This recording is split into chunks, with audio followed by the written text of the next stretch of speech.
como eu já antecipei para o público de casa, eu começo a semana conversando com o Dr. Nilson Diniz, ele que é especialista em segurança pública, participa aqui do Bom Dia Litoral desde o início do BDL. Na sexta-feira foi aniversário do Bom Dia Litoral, 3 anos. Então são 3 anos desse quadro aqui com a sua participação e é sempre um prazer recebê-lo aqui. Muita honra. Doutor, eu quero começar fazendo 2 perguntas parecidas, mas que as respostas são distintas porque os assuntos que levam a essas situações também são distintos. O primeiro deles, como acabar com a violência, com homicídios por assuntos como esse, uma discussão tão banal que aconteceu por causa de um ponto de aluguel de guarda-sol e que terminou com uma pessoa morta. O que fazer quando o assunto é segurança pública para poder evitar que situações como essa continuem acontecendo, não só no litoral do estado, mas no Brasil como um todo? Muito bom dia, seja bem-vindo. Bom dia, Pierre. Na verdade, esse é o homicídio mais difícil de você realizar qualquer ação preventiva, né? É um homicídio que não é premeditado, que o motivo nasce e morre naquele mesmo momento, normalmente um motivo de extrema futilidade. Então, é um homicídio que os órgãos de segurança pública não têm como prever. Ele pode acontecer dentro de uma residência, né? Que desencadeia aquela centelha e acaba levando à prática da infração penal. Esse tipo de homicídio é muito difícil. O que temos que fazer é conscientizar a população acerca da repercussão de uma conduta como essa. Você vê que é um motivo que nasce ali de forma repentina e vai gerar reflexo, uma repercussão para o resto da vida do autor e também para a família da vítima.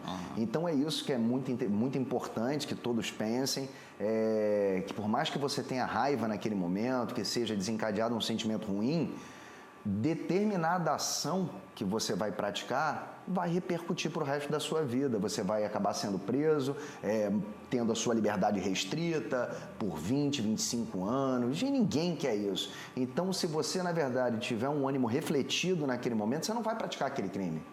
É muito mais fácil você, às vezes, perder no argumento, perder numa discussão, do que você gerar um problema para si próprio. E um problema de extrema gravidade, que é a perda da sua liberdade de locomoção.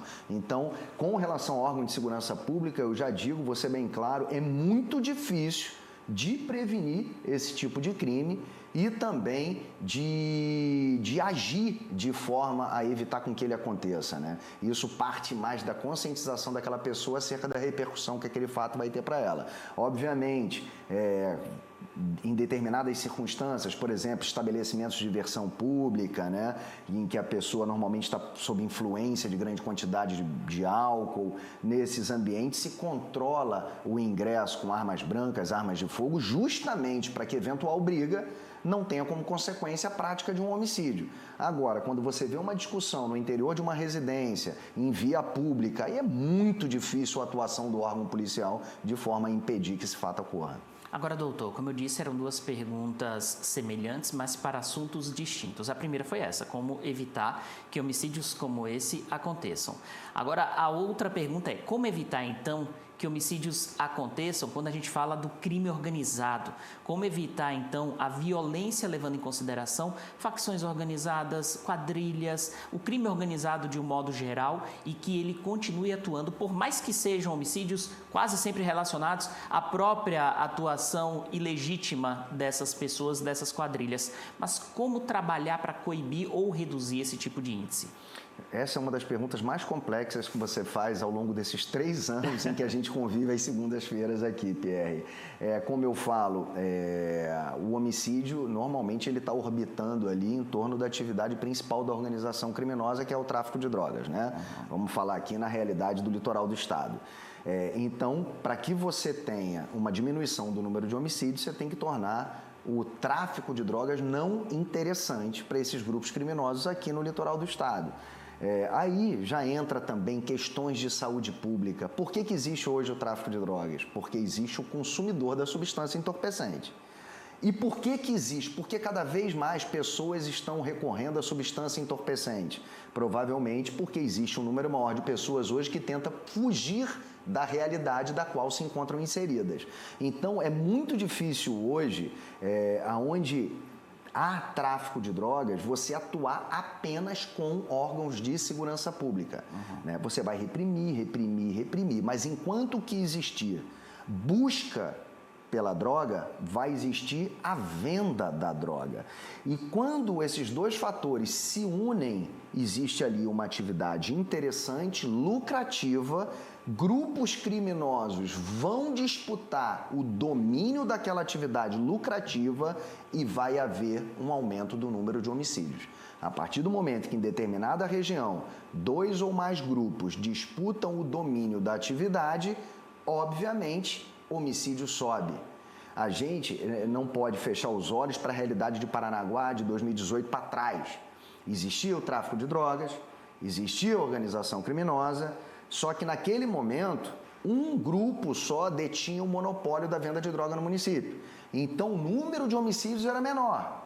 A partir do momento em que aumenta-se o tráfico internacional de drogas, que o país começa a olhar para Paranaguá como importante válvula de escape da droga para o exterior, outros grupos passam a se interessar pela nossa cidade, passam a vir para a cidade e buscar adquirir o domínio das rotas, o domínio do tráfico aqui dentro do município. Aí, de 2018 em seguinte, nós começamos a perceber um aumento significativo do número de homicídios. O que hoje as polícias fazem dentro de suas atribuições?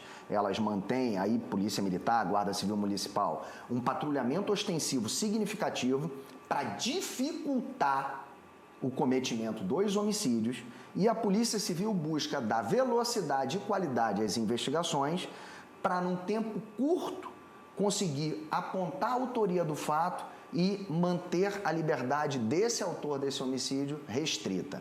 Isso serve como fator inibitório para aquele próprio indivíduo que ele se encontra preso, mas também em relação aos demais que hoje anseiam ingressar nessa prática delitiva, no cometimento de crimes. Então é assim que os órgãos de segurança atuam.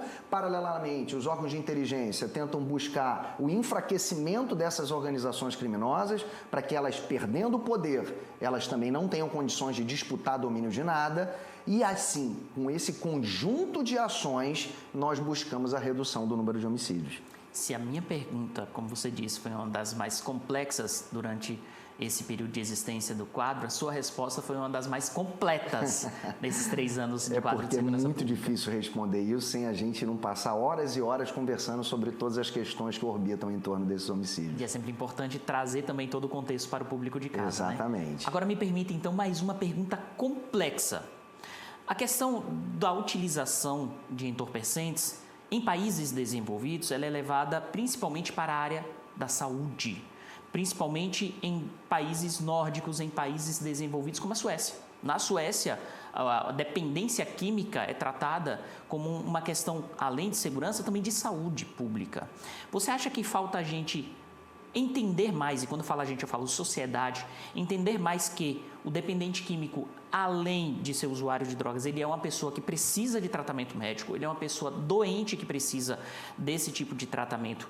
E aí entender também que só a repressão ela não vai levar a lugar nenhum, ou melhor, vai ser sempre esse trabalho de repressão, mas não vai conseguir solucionar o problema. E a gente precisa enxergar também essa questão de saúde pública? Ou você acredita que o caminho é outro, o caminho é de fato continuar e intensificar uma guerra às drogas? A guerra às drogas, ela sempre vai existir, Pierre. É uma atividade extremamente lucrativa para aquele traficante, né? Se fosse tão fácil resolver isso, a gente não tinha esse tamanho do que é o tráfico de drogas no mundo inteiro, né? E há anos isso gerando muito dinheiro na mão desses traficantes. Então, a guerra às drogas, ela sempre vai existir. Só não podemos colocar apenas a ponta da lança para acabar com o tráfico de drogas. Apenas a polícia para acabar com o tráfico de drogas. A polícia, quando nada dá certo, quando nada funciona, a polícia vai atuar. Agora, se não há nada antes para atuar, a polícia vai ser empregada sempre. A polícia vai ter que atuar em cima de drogas sempre. E se a gente não resolver o que você mesmo falou, a questão da dependência química, eu não estou falando, a gente não vai entrar na questão do uso recreativo, tá, Pierre? A gente está falando assim, aqui de dependência química. Exato. Mesmo. Enquanto os órgãos públicos, os poderes constituídos não tratarem como saúde pública, a gente vai ver só a polícia enxugando gelo, a polícia prendendo o traficante, no dia seguinte surge traficante, morre traficante, nasce traficante. E nós não vamos conseguir resolver nunca. Para você ter uma ideia, se você pega o Peru e a Espanha, você vai ver o tratamento como é diferente na questão das drogas, né? O Peru, ele aplica uma pena muito mais severa ao tráfico de drogas, para quem comete o tráfico de drogas. A Espanha, a pena é extremamente menor do que a aplicada no Peru. E o próprio crime, ele é intitulado como crime contra a saúde pública.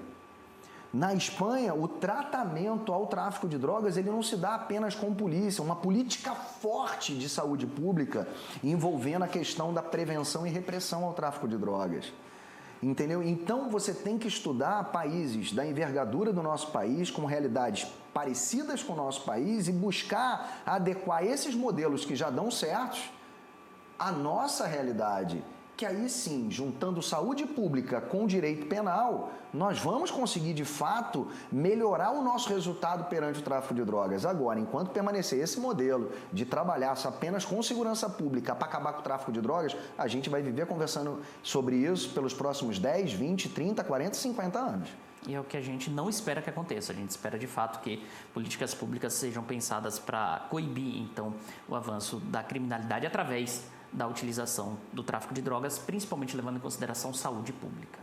Doutor, muito obrigado pela participação. Hoje o tempo voou, já passamos aí do nosso tempo estimado para o quadro Segurança Pública. É sempre um prazer recebê-lo aqui. A gente tinha muito mais assunto, tinha outras perguntas para fazer, mas aí eu deixo então para uma próxima oportunidade. Muito obrigado pela participação, um abraço, ótima semana. Pierre, só deixar um recadinho, mandar um beijo especial para minha amiga Lucy Cardoso, que assiste você, me assiste aqui no seu programa, e eu prometi que ia mandar esse beijo carinhoso para ela.